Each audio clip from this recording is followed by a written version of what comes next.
ನಮಸ್ಕಾರ ವೀಕ್ಷಕರೇ, good is good ಮೋಟಿವೇಶನಲ್ಗೆ ನಿಮಗೆಲ್ಲ ಆತ್ಮೀಯ ಸ್ವಾಗತ ಸುಸ್ವಾಗತ.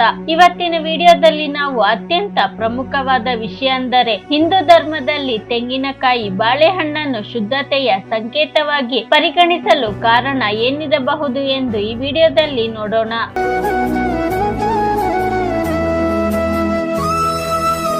ನಮ್ಮ ದೇಶವು ವೈವಿಧ್ಯಮಯ ಸಂಸ್ಕೃತಿಗಳು ಮತ್ತು ಧರ್ಮಗಳಿಗೆ ನೆಲೆಯಾಗಿದೆ. ಆಧುನಿಕತೆ ಎಷ್ಟೇ ಮುನ್ನೆಲೆಗೆ ಬಂದಿದ್ದರೂ ಹಿಂದಿನಿಂದ ಬಂದ ಕೆಲ ಸಂಪ್ರದಾಯಗಳು, ಆಚರಣೆಗಳು ಇನ್ನೂ ಹಾಗೆಯೇ ಇವೆ. ಇಲ್ಲಿ ದೇವರು, ದೈವ ಎಲ್ಲದರ ಮೇಲೆ ನಂಬಿಕೆ ಇದೆ. ದೇವರಿಗೆ ಅರ್ಪಿಸುವ ಅರ್ಪಣೆಗಳು ಸಹ ಗೌರವಾನ್ವಿತವಾಗಿವೆ. ಹಿಂದೂ ಧರ್ಮದಲ್ಲಿ ದೇವರ ನೈವೇದ್ಯ ವಿಚಾರಕ್ಕೆ ಬಂದರೆ ಬಾಳೆಹಣ್ಣು ಮತ್ತು ತೆಂಗಿನಕಾಯಿ ಹೆಚ್ಚು ಪ್ರಾಶಸ್ತ್ಯವನ್ನು ಪಡೆದುಕೊಳ್ಳುತ್ತದೆ.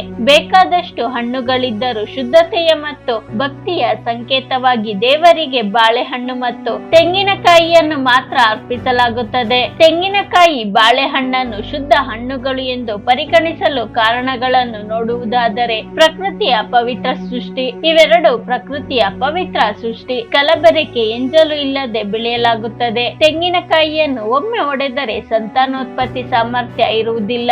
ಇದನ್ನು ಸಂಪೂರ್ಣವಾಗಿ ನೆಡಬೇಕು. ಹೀಗಾಗಿ ಇದನ್ನು ಎಂಜಲು ಮಾಡಿ ನೆಡಲು ಸಾಧ್ಯವಿಲ್ಲ. ಹಾಗೆ ಬಾಳೆ ಮರವನ್ನು ಸಸಿ ನೆಡುವ ಮೂಲಕವೇ ಗಿಡ ನೆಡುವ ಕಾರ್ಯ ನಡೆಸಲಾಗುತ್ತದೆ. ಬಾಳೆಹಣ್ಣನ್ನು ಒಮ್ಮೆ ಸಿಪ್ಪೆ ತೆಗೆದು ಬಳಸಿದರೆ ಅದನ್ನು ನೆಡಲಾಗುವುದಿಲ್ಲ.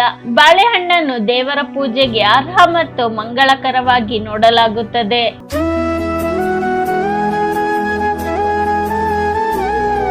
ಧಾರ್ಮಿಕ ಮತ್ತು ಸಾಂಸ್ಕೃತಿಕ ಮಹತ್ವ.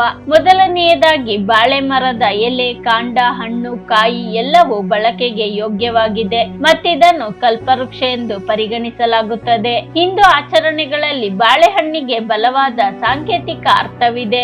ಬಾಳೆಹಣ್ಣು ಸಾಕಷ್ಟು ಫಲವತ್ತತೆ ಮತ್ತು ಅದೃಷ್ಟವನ್ನು ಪ್ರತಿನಿಧಿಸುವ ಹಣ್ಣಾಗಿದೆ. ಇದೇ ಕಾರಣಕ್ಕೆ ದೇವರಿಗೂ ಅರ್ಪಿಸಲಾಗುತ್ತದೆ. ಬಾಳೆ ಎಲೆಗಳಲ್ಲಿ ಊಟ ಮಾಡುವ ಅಭ್ಯಾಸ ಕೂಡ ಸಾಂಪ್ರದಾಯಿಕವಾಗಿದೆ. ಇದು ಬಾಳೆಯ ಪವಿತ್ರತೆಯನ್ನು ಮತ್ತಷ್ಟು ಹೆಚ್ಚಿಸುತ್ತದೆ. ಹಣ್ಣಿನ ಹಳದಿ ಬಣ್ಣವು ಅನೇಕ ಸಂಸ್ಕೃತಿಗಳಲ್ಲಿ ಜ್ಞಾನ ಮತ್ತು ಕಲಿಕೆಯನ್ನು ಪ್ರತಿನಿಧಿಸುತ್ತದೆ. ಬಾಳೆಹಣ್ಣು ಸಮೃದ್ಧಿಯ ಸಂಕೇತವಾಗಿದ್ದರೆ, ತೆಂಗಿನಕಾಯಿಯನ್ನು ಸಾಮಾನ್ಯವಾಗಿ ತ್ಯಾಗ, ಶುದ್ಧತೆ ಮತ್ತು ಮಾನವ ಅಹಂಕಾರದ ಸಂಕೇತವೆಂದು ಪರಿಗಣಿಸಲಾಗುತ್ತದೆ. ಇದನ್ನು ಕೂಡ ಕಲ್ಪವೃಕ್ಷ ಎನ್ನಲಾಗುತ್ತದೆ. ದೇವರಿಗೆ ತೆಂಗಿನಕಾಯಿಯನ್ನು ಅರ್ಪಿಸುವಾಗ ನೈವೇದ್ಯದ ಸಮಯದಲ್ಲಿ ತೆಂಗಿನಕಾಯಿ ಒಡೆಯುವುದು ಅತ್ಯಂತ ಪ್ರಮುಖವಾದ ಆಚರಣೆಯಾಗಿದೆ. ತೆಂಗಿನಕಾಯಿಯ ಗಟ್ಟಿಯಾದ ಚಿಪ್ಪು ಅಹಂಕಾರವನ್ನು ಪ್ರತಿನಿಧಿಸುತ್ತದೆ. ಅದನ್ನು ಒಡೆಯುವ ಮೂಲಕ ಅಹಂಕಾರ ಯಾವತ್ತಿದ್ದರೂ ನಾಶವಾಗಲೇಬೇಕು ಎಂದು ಸೂಚಿಸುತ್ತದೆ. ಒಳಗಿನ ಬಿಳಿ ತೆಂಗು ಶುದ್ಧತೆ ಮತ್ತು ಭಕ್ತಿಯನ್ನು ಪ್ರತಿನಿಧಿಸುತ್ತದೆ. ಹಿಂದೂ ಧರ್ಮದಲ್ಲಿ ತೆಂಗಿನಕಾಯಿಗೆ ಇರುವ 3 ಕಣ್ಣುಗಳಿಗೂ ಮಹತ್ವವಿದೆ. ಈ 3 ಕಣ್ಣುಗಳು ಶಿವನು ತನ್ನ ಹಣೆಯ ಮೇಲೆ 3ನೇ ಕಣ್ಣನ್ನು ಹೊಂದಿರುವಂತೆ ಚಿತ್ರಿಸಿದ 3 ಕಣ್ಣುಗಳನ್ನು ಸೂಚಿಸುತ್ತದೆ. ಶಿವನಿಗೆ ಅಥವಾ ಇತರ ಯಾವುದೇ ದೇವತೆಗೆ ತೆಂಗಿನಕಾಯಿಯನ್ನು ಅರ್ಪಿಸುವುದು ಅತ್ಯಂತ ಮಂಗಳಕರವೆಂದು ಪರಿಗಣಿಸಲಾಗಿದೆ. ಆರೋಗ್ಯದ ಅಂಶಗಳು. ಧಾರ್ಮಿಕ ಅಂಶದ ಹೊರತಾಗಿ ಬಾಳೆಹಣ್ಣು ಪೌಷ್ಟಿಕಾಂಶದ ಮೌಲ್ಯವನ್ನು ಹೊಂದಿದೆ. ಬಾಳೆಹಣ್ಣುಗಳು ಪೊಟ್ಯಾಸಿಯಂ, ಡಯಟರಿ ಫೈಬರ್ ಮತ್ತು B6 ಮತ್ತು C ನಂತಹ ಗಮನಾರ್ಹವಾದ ವಿಟಮಿನ್ಗಳಿಂದ ತುಂಬಿದೆ. ಇದು ರಕ್ತದೊತ್ತಡವನ್ನು ನಿಯಂತ್ರಿಸಲು, ಜೀರ್ಣಕ್ರಿಯೆಯನ್ನು ಸುಧಾರಿಸಲು ಮತ್ತು ವ್ಯಕ್ತಿಗೆ ಶಕ್ತಿಯ ವರ್ಧಕವನ್ನು ನೀಡುತ್ತದೆ. ಬಾಳೆಹಣ್ಣುಗಳು ಪೋಷಣೆಗೆ ಬಹಳ ಮುಖ್ಯವಾಗಿದೆ.